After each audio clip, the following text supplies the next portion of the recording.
Welcome, welcome, welcome, welcome, welcome, welcome, welcome.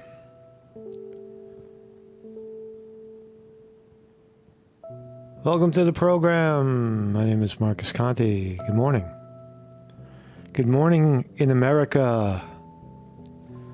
Good evening in India, or wherever you may be watching.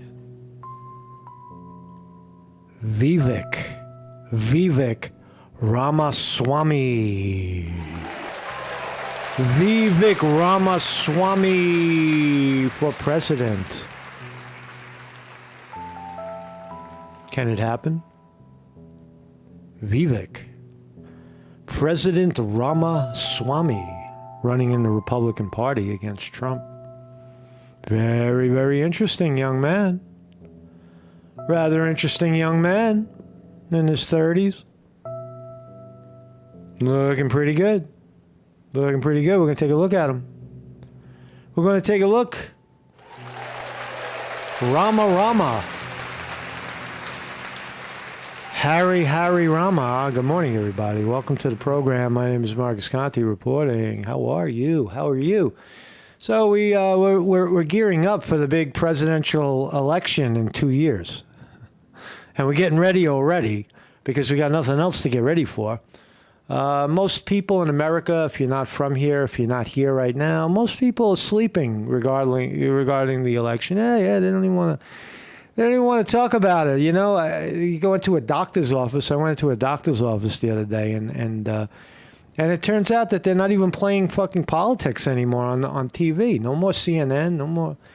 No more vindicative fucking fake news. How much they hate Trump and how wonderful Joe Biden is and such. Instead, we're watching pet videos about cats and loving animals and children. And I think that's a good way to go. Why go into a doctor's office and come out with your blood boiling, come out all upset? You go in calm and relaxed, and you come out with no blood and upset.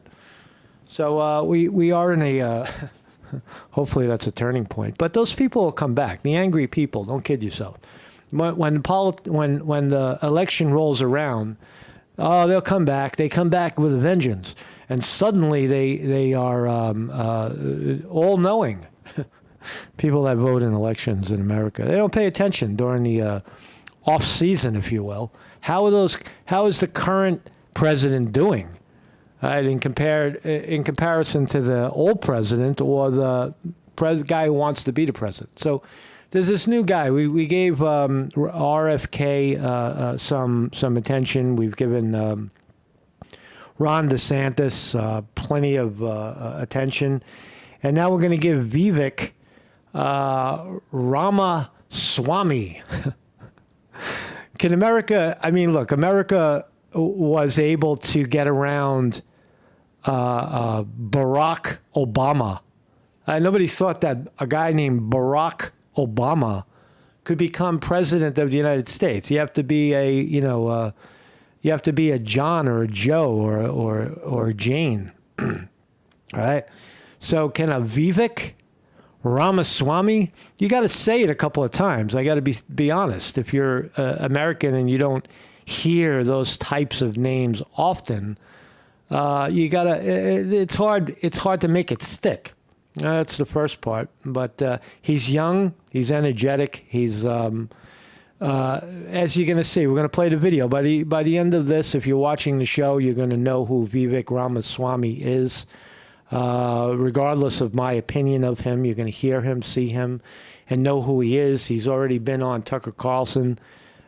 He is a Republican candidate. He's calling Trump out on Trump's willingness to cancel the debates or forfeit the debates.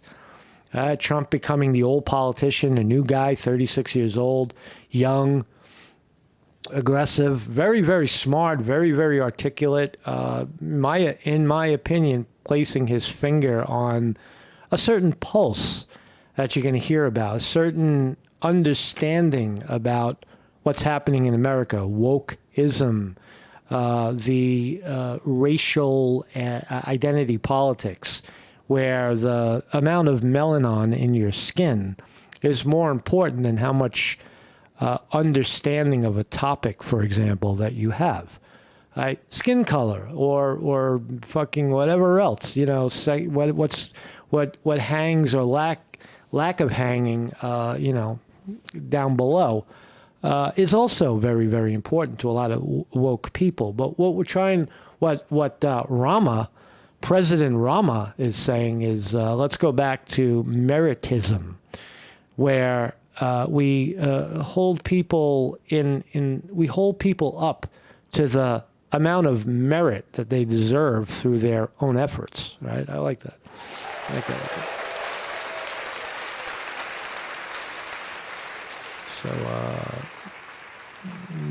So that's what we're going to talk about. So again, here he is. This is what he looks like. He's a young man. I don't know if that was the best shot of him, but this is him on Tucker Carlson. And you'll get some other, I put it together quick. I could have given him a more professional look, but that's who he is, That's him. He's 36, I believe, 36 years old. And so that's who we're going to talk about today. And before we talk about him, let's talk about me. My name is Marcus Conti. I'm an educational, philosophical live streamer. We have people watching. Tarun Kumar from India. Welcome. Spending his evening with us, talking about the potential Indian president of the United States. But he's born here, right? That's the rules of the United States presidency. You can't run for president unless you were born here. So Vivek was certainly born here. He knows everything. He knows as much about America as anybody else who was born here. So he's American. I'm sorry, India. You only get it in heritage, historical value. If you get Vivek for president, it's only a partial win. It's mostly a win for the American people. Educational philosophical live stream right here every morning at 9 a.m. Eastern Time, Eastern New York, America time. And we do a live Dharma gathering. Not a Hindu gathering, but I guess it's close. Right? Dharma teachings of the Buddha stem from early India, right? Anyway, so we talk about that at 7 p.m. on Tuesday evening if you're interested. And if you want to support this program, even if you're not in India, donate through Zelle, because I'll keep talking about him. If you help me, I'll talk about this guy till the cows come home, right? Because I like him. And if you grease my palm a little bit, I'll like him even more. I might not like him even more, but I'll certainly talk about him because I do like the guy so far. I really do. Anyway, so let's start here before we get into Vivek Ramaswamy for president 2024. Hundreds of pounds of cooked pasta mysteriously dumped in New Jersey woods. What? That's right, India. In America, because the pasta may have approached a time of expiration, and dumping it, 500 pounds of it, might have been too expensive. We just go out into the woods and dump it, right? Recklessly, right? By a water supply. Right? Why don't you 500 pounds of fucking pasta, right, and you got to get rid of it and you got to dump it. Why don't you get a farmer? Any farmer in the fucking country will take your pasta, right? Pig farmers, bring it to the pig farm and the pigs will eat that shit up. Why do you got to throw it in a wooded area in New Jersey? Although even if you leave it there, the creatures will eat it. You'll have swarms of birds come in, lots of worms, and it's all biodegradable. But why did somebody dump? Look, I don't even have to ask the question why. It comes down to dollars and cents. We can't sell this pasta to the people. Humans can't eat it anymore because it passed the expiration date. So we got to get rid of this shit. Call up the guy and haul it out of here. Yes, sir. Well, I made the phone call, sir, and he wants $10 a pound to get rid of it. $10 a pound? That's $5,000 to get rid of pasta. Go dump it out in the woods. Why are you still here? Go. And then somebody dumps it out in the woods. Right? Why not just call like an animal sanctuary? Call the fucking, the guy there's a guy in New Jersey who rescues cows. Go bring it to him and dump it out in the yard. He'll take it. He'll take it. He'll take it. Mikhail Sly says 500 pounds of pasta will feed my pigs for 10 days. There you go. Pigs love that shit. Pigs that eat that pasta down. Chickens will eat it too. Fucking anybody will eat it. Hungry people will eat it. And you get some, or if you're just a gardener, you could spread that out along your crop ground, and it'll fertilize your corn or whatever. But anyway, there's stupid people in America. So all this pasta ended up on the fucking shore or in this area, and then somebody once posted, some jerk-off agency came along, Old Bridge, New Jersey. It's very close to New York City. And some jerk-off municipality came over and got rid of it. I'd love to know what they got, what they, where they got rid of it.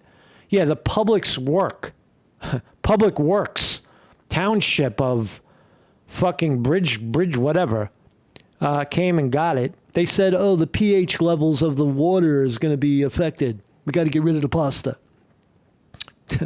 Stupid people. This is not going to affect any pH of goddamn water. Yeah, there is a stream there. Okay, I see the point. They dropped the pasta by a stream. A little reckless, but poor use of pasta, in my opinion.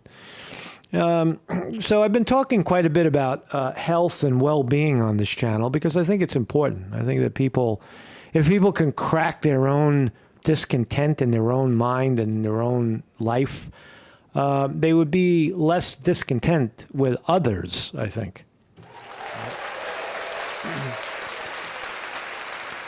And you can do that by not eating, not throwing your pasta in the water, and exercising and drinking well, drinking water well, drinking the well from the water from the well. But what about sleep? What about sleep? Do you get enough sleep?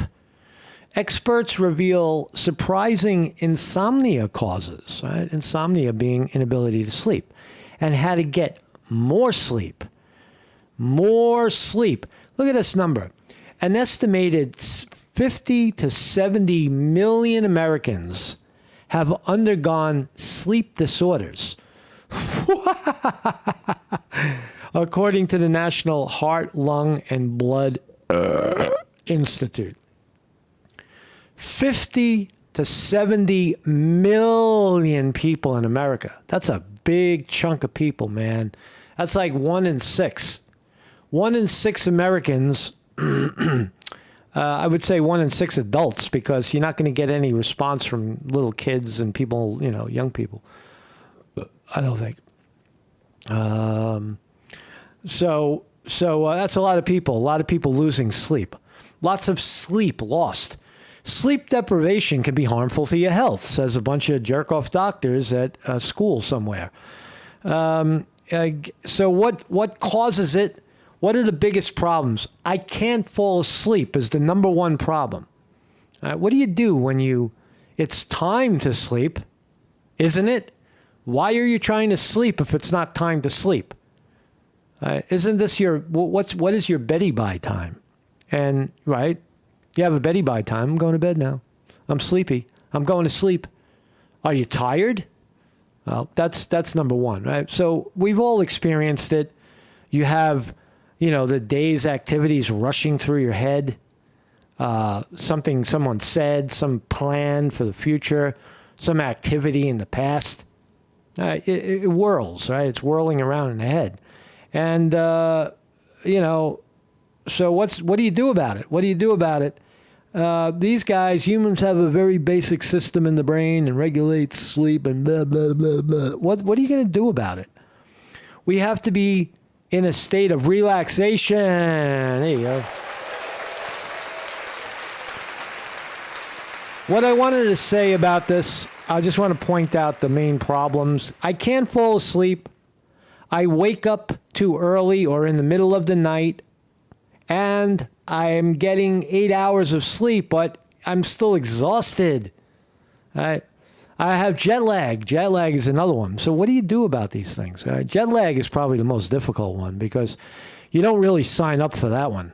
You get thrown into a foreign time zone, and when you're sleeping, they're fucking wide awake. And when they're wide awake, you're ready to go to sleep. That's a rough one. Jet lag is brutal, especially if it's, Asia, where it's 12 and 11 and 12-hour difference. That hurts. It hurts to turn your morning into a night and a night into a morning. But the key to all of this is what? It's mindfulness. It's meditation. You have to breathe into it. You have to acknowledge that I am, what's swirling inside of you to keep you awake? Or why are you trying to sleep when you don't really need to sleep? Right? Sleep when you're tired. But I wanted to talk about that because I think none of these doctors in reading reading this article suggest that meditation could help in that area. Instead, they talk about CBD, NyQuil, and other shit that you can throw at it, other chemicals that you can throw at your sleeping problem rather than, fresh air. Go stand outside for a while. Right? Go fucking exercise. Go run around the block before you go to sleep. Right? You got to exercise. You can't, look, 50 to 70 million people suffering from this. That is bizarre, right? That is crazy, right? There's other elements of why people are not sleeping, not just because it's not Betty by time, but it's a compilation of a lot of dis-ease in the body, right? Stress, right? You gotta learn to relax, right? Relax. Right? So let's relax. So that's all I got on that one. Let's talk about this guy. He is I'm going to jump right into Vivek Ramaswamy. Vivek Ramaswamy, running for president of the United States of America. Vivek Ramaswamy. He's the author of Woke Inc., Inside Corporate America's Social Justice Scam. He calls it a scam. Social justice is a scam. Does that offend you, left? Well, turn it off then. Or listen up. Listen up, jerky. Someone's going to make a point here, and it's not you. Let's listen. Let's listen to Vivek Ramaswamy. We're going to give him his time. We're going to listen, and we're going to learn. Give it to me, Vivek. My parents immigrated from India 40 years ago to Southwest Ohio, where I was born. They weren't rich. I asked my dad why he chose to come to Ohio, and he said it's because his older sister, who also came from India, lived in Fort Wayne, Indiana. Now, that, of course, begged the question of why my aunt had left India all the way to come to Fort Wayne. And we joke around that because it's the only state where the word India is actually contained in the name of the state, Indiana. That's the story we tell anyway. He's a nice guy, right? I'm just ripping a little bit because that's what I do. But he's very interesting. He's very charming. He's very articulate. He needs to shave the hair off of his ears. We don't accept that in America. We don't accept hairy earlobes in America. So just, a little attention there. I'm sorry. I'm sorry for being so crude, but I gotta call it as I see it. Other than that, he's looking pretty good. My dad was a company man himself. He was at GE's Evendale, Ohio plant. He worked there loyally for over 40 years. And my mom was a geriatric psychiatrist who spent most of her career treating... So his mother was a factory worker. His father was a factory worker. His mother was a geriatric psychiatric nurse. Because it's the only state where the word India is actually contained. That's some powerful parents. That's some interesting parents. Let's listen. The name of the state, Indiana. So that's the story we tell anyway. My dad was a company man himself. He was at GE's Evendale, Ohio plant. He worked there loyally for over 40 years. And my mom was a geriatric psychiatrist who spent most of her career treating patients with Alzheimer's disease. Geriatric psychiatry. Wow. That's a noble field. His mother's a psychiatrist. Nursing homes in the Ohio area. If I learned one thing during my own upbringing, it was that being the odd man out in a crowd isn't always a bad thing.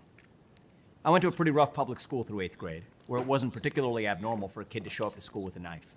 Me too. I hear you. I hear you, my brother. My parents then switched me to a private Jesuit high school, something that actually shaped my own views, even though I'm a Hindu. And when I went on to... He went to a Jesus school. He went to a Jesuit school, and he's a Hindu. That's interesting. It's fascinating.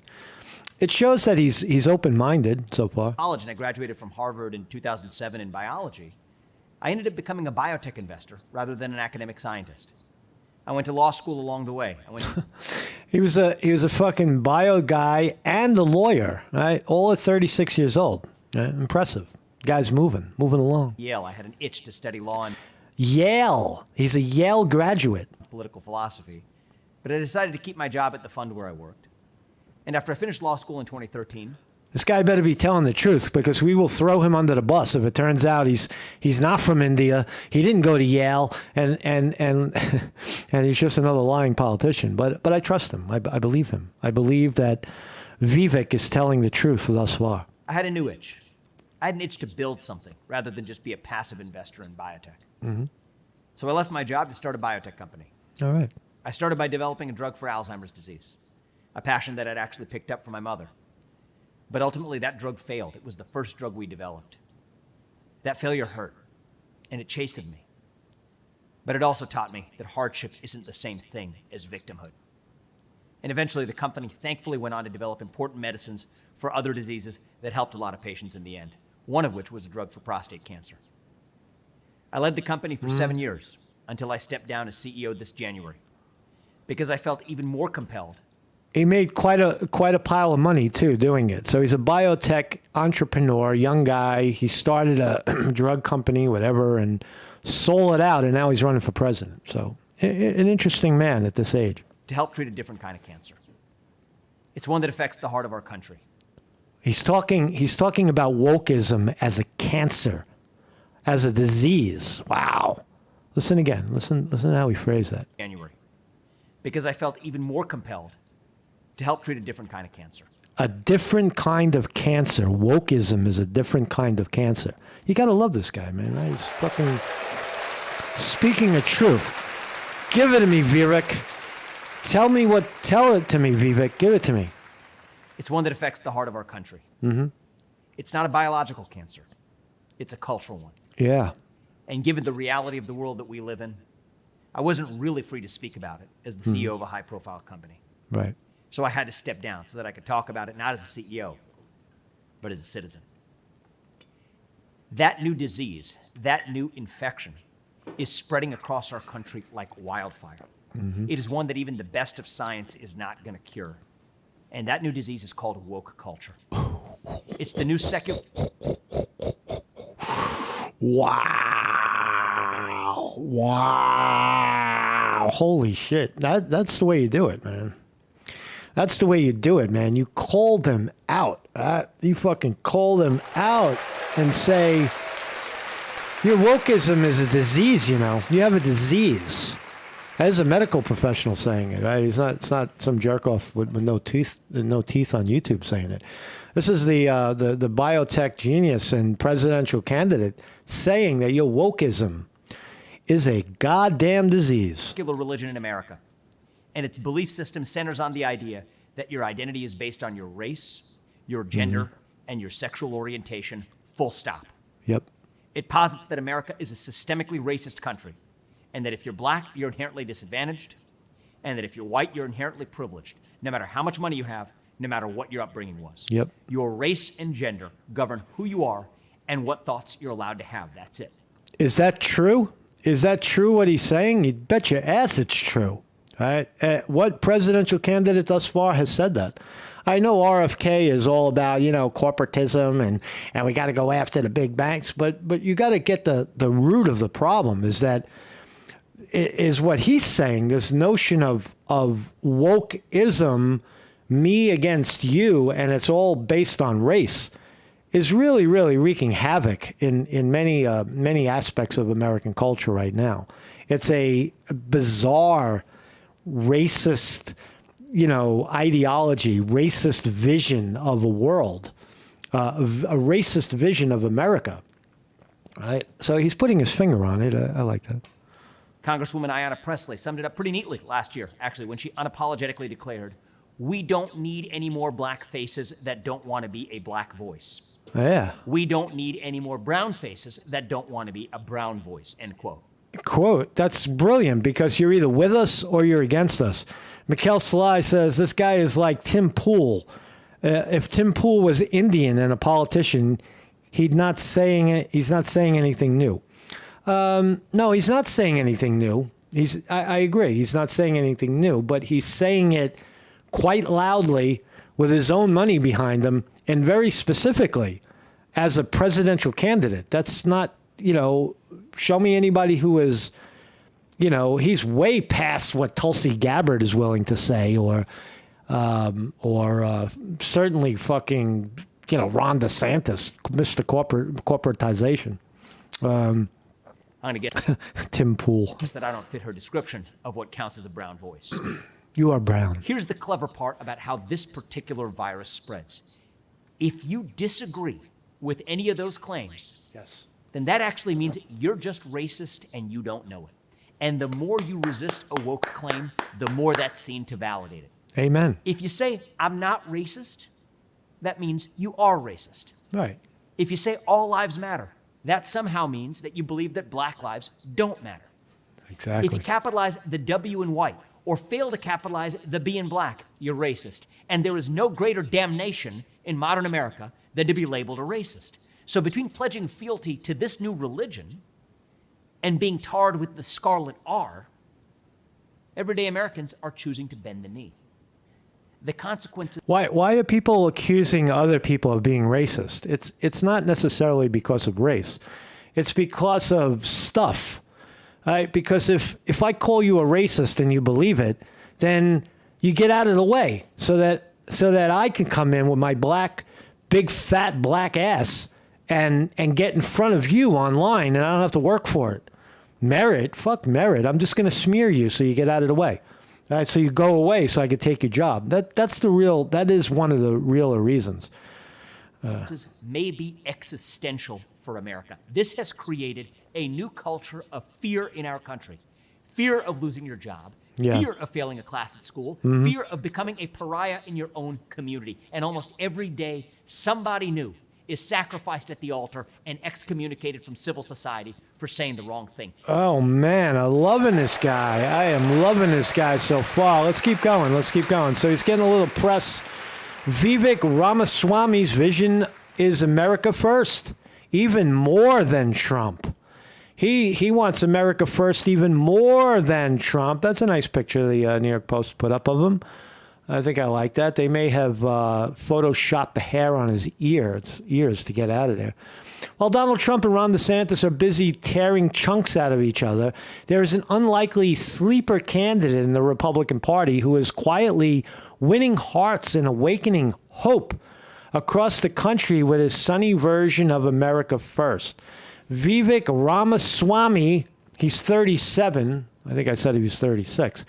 37, the woke-busting entrepreneur, son of Indians from Ohio, and the GOP's first millennial presidential candidate, is rising steadily in opinion polls just 10 weeks after announcing his candidacy on Tucker Carlson. He's managed to tie Vice President Mike Pence in third place. Wow.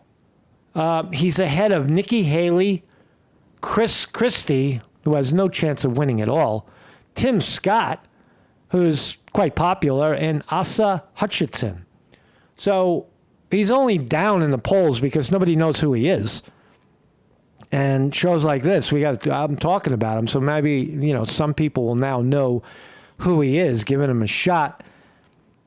He's pitching himself as a more energetic but less version of Trump. Let's listen to him tussle with Tucker Carlson, the great Tucker Carlson. Tucker gave him a spot 2 months ago, missed it. I missed it. And but Tucker Carlson didn't miss it. Let's listen. It's a question that entrepreneur Vivek Ramaswamy has spent a great deal of time thinking about through 2 books, as well as in his latest venture, which he joins us tonight to tell us about. Vivek, thanks so much for coming on. Thank you, Tucker. So it does seem like Don Lemon, just a cable host, but this is a perfect illustration of where identity politics wind up when you stray from universal principles that bind us all under the same rules. Exactly. I mean, we are in the middle. I think he had a little run-in with Don Lemon, the racist gay black host over there on CNN or wherever he is who got fired. I didn't see that. But let's just pretend that he had a run-in with Don Lemon. Not a hard thing to have with a guy like Don Lemon. Exactly. I mean, we are in the middle of this national identity crisis, Tucker, where we have celebrated our diversity and our differences for so long that we forgot all of the ways we're really just the same as Americans, bound by a common set of ideals that set this nation into motion 250 years ago. I'm going to make a superficial comment on this guy because that's what I do. First of all, his shirt, if you're going to wear a shirt and tie, you got to wear the proper shirt and tie. Never wear a shirt and tie with buttons on that button down and close your tie in. You look like a child. That's what schoolboys do. You got to look at Trump when he wears a shirt. It's sharp and starched, right? And it's fucking vibrant, right? It's perfect, right? If you're going to do that, do it perfectly. Otherwise, don't do it at all. Take the suit off, throw the suit in the garbage, and wear a fucking, Hindu tie-dye yoga shirt. You know what I'm saying? I'm sorry, cut him off. Keep going. So clean up your view. It looks like he's got very white teeth too. He probably treats those as well. Well, he's a scientist. He knows. And that's why I'm proud to say tonight that I am running for United States president to revive those ideals in this country. Those basic rules of the road. Meritocracy, the idea that you get ahead in this country, not on the color of your skin, but on the content of your character. The idea that you are allowed to speak freely, yes, to be wrong sometimes, as long as your neighbor gets the same courtesy in return. The idea that the people who we elect to run the government, by the way, are the people who actually run the government. Basic rules of the road. These are the things that bind us together. You and I have different shades of melanin. You know what I say? So what? That's not beautiful. That is not our strength. Our diversity is meaningless if there's nothing greater that binds us together across that diversity. But if you got to be how do you twerk? I mean, what if you're black, you got to twerk, right? Aren't we going to talk about twerking, right? I don't know why I brought that up, but twerking. And the reason that there's no talk of twerking. There needs to be more twerking. Running for president is to revive those ideas. Taram Kumar from India says, Hindu don't wear tie normally. Okay, so you say that, right? Respectfully. This is an American reporter. I'm viewing it at face value. I feel like I understand American culture enough to speak about that. If his tie isn't normal, it's not acceptable, right? It's tie is very American, very business-like, right? You either do it or you don't. Watch the Met Gala, for example. If you want to be fashionable, you have to make a statement, not a non-statement. He's making a non-statement. His collar isn't sharp, and he's got buttons on. Hard to understand what I'm saying, but I think you get it. If you're going to wear a tie, wear it correctly so that the people you're wearing it for receive it as powerful. Tie and shirt, tie and suit is power. So you got to exempt that power if that's what you're trying to do. Otherwise, take it off. There's no rule that says you have to wear a tie. In fact, you might get further without it. Guys like Steve Jobs, guys like Elon Musk. You very rarely see Elon Musk wearing a tie. So America's past that. So don't be little Indian boy from Ohio. You want to be big, expansive man running the country. That's my critique of his imagery. Ideals, and I believe deep in my bones they still exist, that most Americans still believe in them, but we need to rediscover that, and the only way we can do it is by talking openly. And thank you very much for your commentary. I appreciate that. I'm not criticizing you. I'm echoing. That's all. Talking openly again. So I'm not going to ask you any political questions because, given my calls in the midterms, I don't understand American politics. So I'm not going to ask you what you do in Iowa or whatever. Other people can do that. Give us the bullet points of what you're going to tell audiences as you embark from here on this campaign. I think we need to put merit back into America in every sphere of our lives. I mean, merit in who gets into this country. Let's start with that, okay? I think more people like my parents can be a good thing for this country. But people whose first act of entering this country as a law-breaking one, we should say a hard no to that. Not just who gets in, but also who gets ahead. Decimating affirmative action. It has been a national cancer. One of my top priorities will be to end affirmative action in every sphere of American life. That's big. That's big. Ending affirmative action. It's already well overdue. And if you're not aware of affirmative action is a racist policy that was designed to push people that were alleged minorities in front of the line because they didn't have enough opportunity. And so on and so on. And it was a thing of the past, the 1960s, 1970s. But it's still in effect right now. Still in effect. If you're black and you get if you take a test and you're black, you get 100. If you take the same test and get the same score, you get a 95 if you're white. That's affirmative action. It's racist. They're racist policies, and they need to go. So I agree with that. And it's not just meritocracy and who gets ahead. Ending affirmative action. Yes. I mean, our whole government is based on that idea. Well, the funny thing, Tucker, is this would be an easy thing for a president to do. Lyndon Johnson issued an executive order that requires anyone who does business with the U.S. government, that covers over 20% of the U.S. workforce, to adopt race-based quota systems. Any Republican president since Lyndon Johnson could have taken a pen and crossed that out. We haven't done it yet. I think that's the kind of courage we're going to need to muster, to go after these sacred cows, from woke religion in the form of affirmative action to this new climate religion, which is this guy is totally uncorporate controlled. If he were to be elected today, he would probably do all these things, right? But there's still a year and a half of seasoning, right, to break him down. And can he get past Trump or DeSantis? Probably not. But we're giving him his say. He's got a lot of good points, a lot of good stuff. Shackling the American economy and culture. Can you say Vice President Vivek? I think he would take it. Can you say fucking Commissioner Vivek, Commissioner or National Defense fucking Minister or whatever we call those? We need to take the most sacred cows of these alternative secular religions. And I'm sorry to say this, take them to the slaughterhouse, because that's what it's going to take for this national revival, where we stop apologizing for what it means to be American. I'm all for putting America first, but in order to put America first, we have to first rediscover what America is. And to me, those are these basic rules of the road that set this nation into motion, from meritocracy to free speech to self-governance over aristocracy. People who we elect, actually make them run the government rather than this cancerous federal bureaucracy. That's going to be the heart of my message. And I'll tell you this, we don't have an option anymore. Okay, we face these external threats like the rise of China, which I think has got to be our top foreign policy threat that we've got to respond to, not pointless wars somewhere else. That's going to require some sacrifice. It's going to require a declaration. Let me see if I can find the let me see if I can find the Don Lemon one.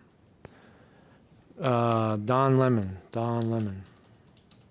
So he has it out with Don Lemon. Let's listen. Joining us now, a frequent guest on Fox News, Republican presidential candidate and tech entrepreneur Vivek Ramaswamy. So we are happy to have you on. I'm going to talk to you more than just about Fox News, but good morning to you. Thank you for joining us. Glad to be here. What do you make of this decision to settle this case?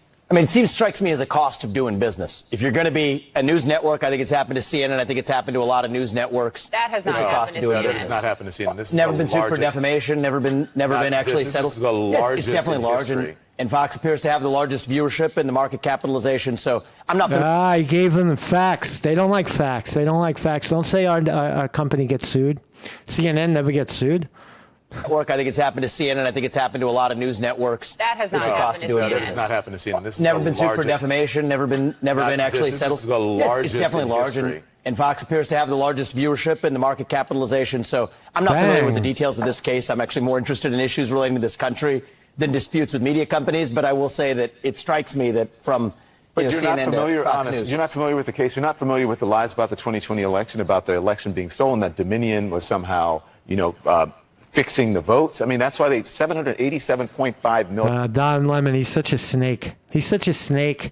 You're not familiar with how Dominion, how Fox spread the rumor about the machines being rigged? You're not familiar with that? And you're running for president? The details of a private dispute between a commercial dispute and the details of what the dollar figures are, that's not where I spend. That's really not where I spend my time. But what I will say is, look, there's defamation cases. People settle businesses. If you settle business disputes, Fox settled this Well one. handled. It's actually not, I think, the pressing issue for the nation of He handled that well. He handled that very well. what Fox News' settlement Well, is. I disagree with that because as you just admitted, you said Fox is the largest viewership, one of the largest viewerships among television networks, and especially cable networks, considering the eyes, the American people who are tuning in to Fox News to get their information and to get it accurately. I'm surprised that you would say that you're not concerned about this, and this is not something that is. Why are you so concerned about it, Don Lemon? You're so concerned about it because it attacks your competitor, Fox. That Fox made a fucking stupid statement about Dominion machines without evidence. So what? Let go of it. It doesn't affect it doesn't affect. Don Lemon wants to make a point of it because that's his talking point.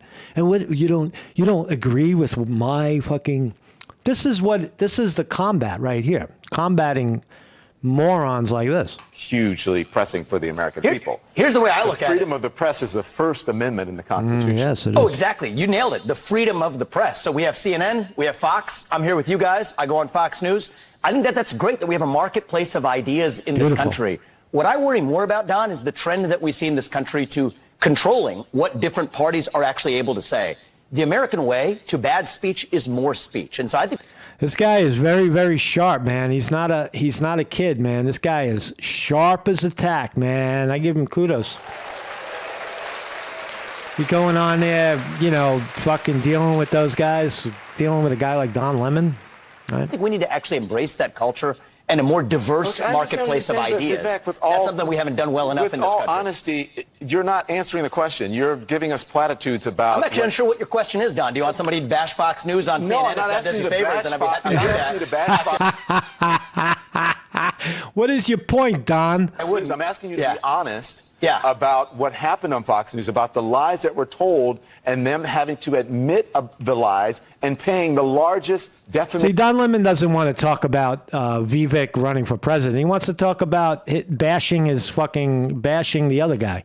Settlement to a media company in history, and you are a frequent guest on that network. Are you concerned about the credibility? Are you going to continue to go on that network even with those credibility issues? I have far more concerns with the credibility of what we will call the mainstream media than I do with the credibility of Fox News. But Fox is the mainstream media. At the end of the day, what I say is, look, neither you nor I know the details because they settled it before it went to trial. I think the obsession over this is a little weird. Vivek, listen, it's a little bizarre. I don't want to get into that. There's real issues to talk about in the country. Why are we talking about Fox News and the Senate? Oh, Don Lemon's not going to let him have it. He's not going to let him speak.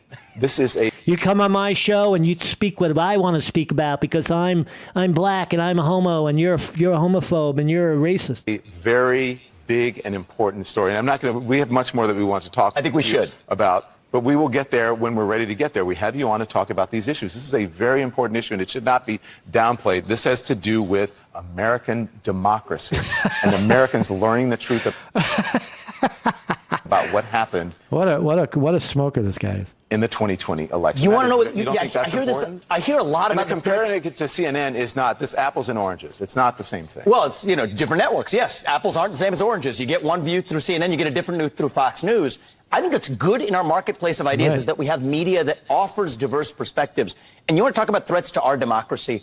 One of the threats, and that phrase is an interesting one, threats to our democracy. I think one of the biggest ones is the chilling effect on speech in our country more broadly. Where if somebody says something that a broad segment of the population or certain people in the government disagree with, there's an increasing trend in our country to silence that. And the answer to bad speech and alleged misinformation is not less speech. It is more speech in the marketplace of ideas. That's actually what a free press... They're just trying to get rid of this guy now. At this point now, they're just trying to get rid of him because they can't control him and they can't one-up him.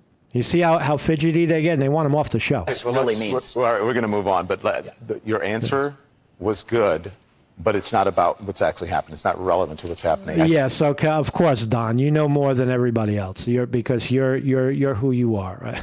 What a jerk off. I think the answer to what happened at Fox News is to tell the truth. Media companies are tasked with telling the truth. That did not happen in this situation. It happens all the time. People get details wrong. CNN has got a less than 10% approval rating. They get everything wrong, and most of the time deliberately. So, Don Lemon's argument that Vivek won't discuss the Dominion debacle at Fox is just a ridiculous argument, right? And that's why we're asking these questions. But let's move on. Let's talk more about a diverse exchange of ideas. That's what I'm in for. Thank you. Glad you're here this morning. Your campaign slogan is a new American dream, and I was reading through your platform last night. I wonder what you would do specifically to actually bring us together, not just Republicans and Democrats. What does unity look like to you, Vivek, for rich and poor, for rural and urban, for Republicans and Democrats? No, that's a good question. That is the right question to be asking. And I think the main that is a good question. divide in this country, and I say this to conservative audiences equally, is not between Republicans and Democrats. It is between those of us who are pro-American, embracing the ideals that set this country into motion, and I think an increasing strain in this country that is anti-American, that wishes to apologize for a nation founded on those ideals. But that's not a 50-50 split. I think most people are in the pro-American camp. And Poppy, I think one of the ways they would say we get to national unity, some people think, is by showing up in the middle and compromising. I respect that view, but I reject it. You reject compromise? I reject compromising on our principles. I think that the right way to get to national unity, and I mean this, to unite this country, is by embracing actually the radicalism of the American ideals themselves. We celebrate our diversity and differences. I'm glad we have some 3 different shades of melanin on this set right now, 2 different genders. That's fine, but what I say is, so what? That diversity is meaningless unless there's something greater that binds us together, that unites us across that diversity. And I'm running for president to that black ass. He's not going to like that, right? Don Lemon's going to have to say something about that. Revive those ideals that bind us together across our diverse attributes. I want to get into a few issues, one of them being China. Before I get to China, I just want to better understand something you said this week speaking before the audience at the NRA. Here's this is a good interview, by the way. Thanks for bringing it to my attention. What you said, referring to back to 1865. Here it was. I want you to raise your hand if you know when the first anti-gun laws were passed in this country. Raise your hand if you do. 1865.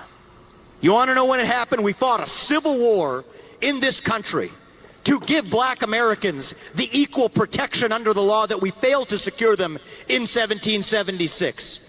But then you want to know what happened? Southern states passed anti-gun laws that stopped black people from owning guns. The Democrat Party, then as in now, wanted to put them back in chains. Then as in now, that's quite an accusation about the current Democratic Party. Who and what were you referring to? I was referring to Joe Biden and his expression of wanting to put them back in chains, dating back to Lyndon Johnson. I think Lyndon Johnson's so-called Great Society was one of the greatest misnomers in American political history, where even back then in the 1960s, 70% plus of black kids were born into 2-parent homes. Today, that number is less than 30% in the opposite direction. The very policies that we implemented in this country in the name of helping black Americans have actually been disastrous for black Americans and all Americans. And I think that that's something that we need to wake up to. In 1865, you were talking about the black codes, right? That's right. Passed, enacted to make it a crime for a black person to carry a gun in the South. But you're equating that to the current president? You're referring to economic change? What are you saying? Well, I was referring to Joe Biden's, I think, ill-chosen expression to say they're the party that wants to put you back into chains. What I'm actually saying is that if you look at the policies of the modern Democratic Party. Democrats. Joe Biden said it. Joe Biden said it, bitch. Listen, Joe Biden said that's the Republicans want to put the black people back in chains.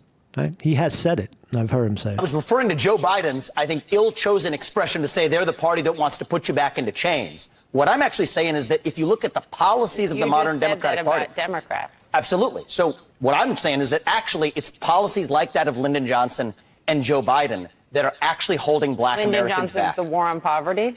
Yes, and in particular, his Great Society, where he actually created incentives in the family, where if you're a family, you could actually get more money by not having the father in the home.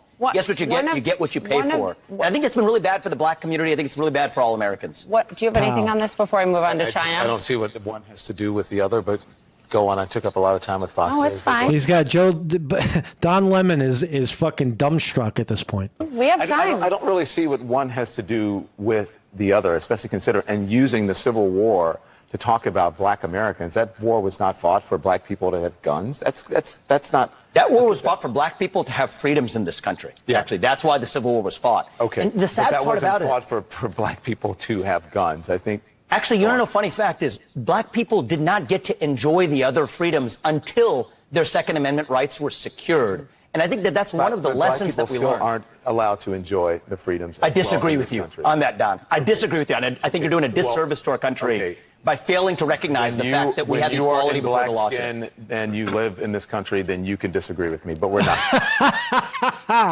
And there it is. There's the racial slur. You can't comment on black unless you're black. There's the racist right there. There's Don Lemon, the racist, coming clean. And you live in this country, then you could. Doing a disservice to our country by failing to recognize the fact that we have equality before the law. And you live in this country, then you can disagree with me, but we're not. You mentioned that he's a minority, Don. His skin is the same color as you, jerk off. All right, he's got the same amount of melanin. I don't know who's darker. Is Vivek darker than Don? I disagree. Three different shades Don, I of think we have to be able to here. talk about these issues in the open, regardless of the color of our skin. Black Americans today, to say that, compare that to 1865 and 1964, I think for you to compare it to absolutely 1865 and have equal rights in 1964 this is country. actually, I think it's insulting to black people. It's insulting to me as an African American. I don't want to sit here and argue with you because it's infuriating for you to put those things together. It's not. He just wants to be angry. Don Lemon wants to be angry. That's what. Right? Your telling of history is wrong. What part of the history was wrong? What part of the history was wrong? What part of history is wrong, Don? The Civil War was fought. You're making people think that the Civil War was fought for black people, only for black people to get guns and for black people to have. The Civil War was fought for black people in this country to get freedoms, a noble mission. And I think that even after we succeeded, we had to actually secure those freedoms. To reduce it in a speech at the NRA to say you're making people think, or you're trying to say that black people to get guns, that was the reason that you're there at the NRA. That was the reason for the Civil War. It is a fact. He's not saying that, Don. You're saying that. Reductive? It's not and reductive, I think it's Don. Insulting. There are a whole plethora of reasons that for this. All right, I had enough of this guy, but I think Vivek did a great job. We saw him with Tucker Carlson, more of a softball review, softball interview, and we saw him with Don Lemon really go to the mat, take Don Lemon to the mat. Both of those guys are gone, by the way. Tucker and Don Lemon, both gone. I don't know. I think he did pretty good, man. Has this guy got a chance of winning? I don't know, man. Fucking. Declaration of independence from China. Complete. So let's look at the market thing. We're open. So yesterday, thank you, Vivek Ramaswamy. We'll keep an eye on you. We got our eye on you. Meanwhile, on Wall Street, we can put our eye on Wall Street. Fed's decision. Wall Street reacts to hawkish pause.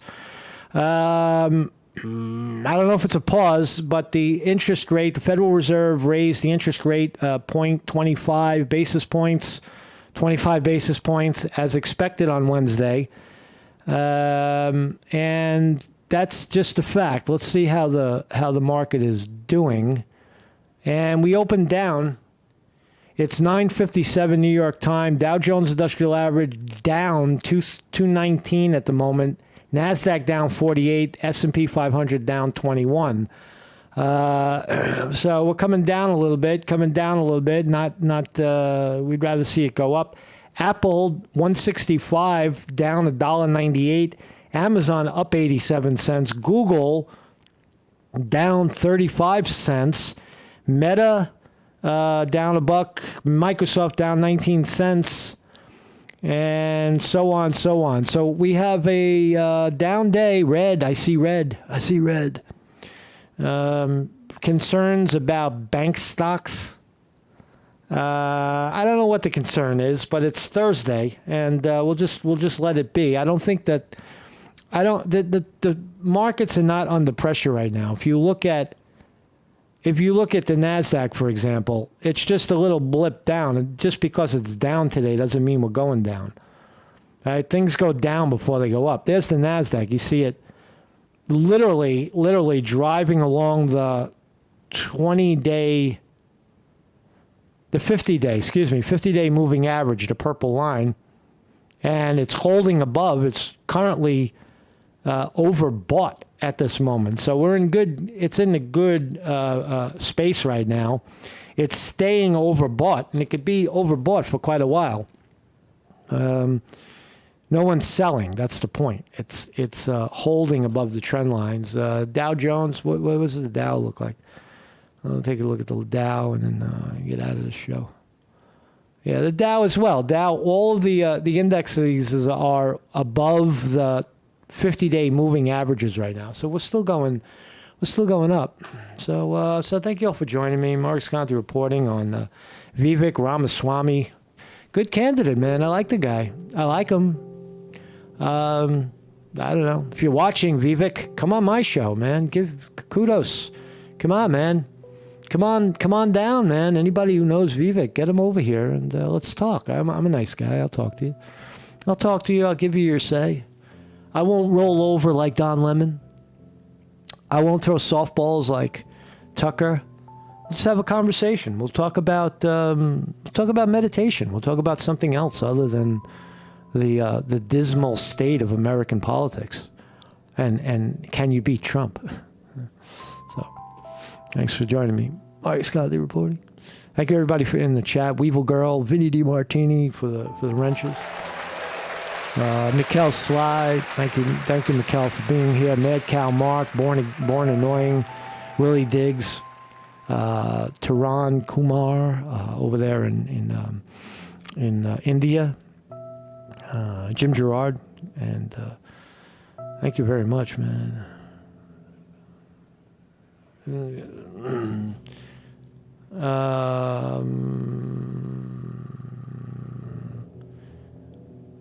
Bad Cow Mark points out something in the interview that I missed. I might have cut it short, but I think we got the gist of it. That was I think we got the gist of that interview. But thank you all for joining me, man. Mark Sconti reporting.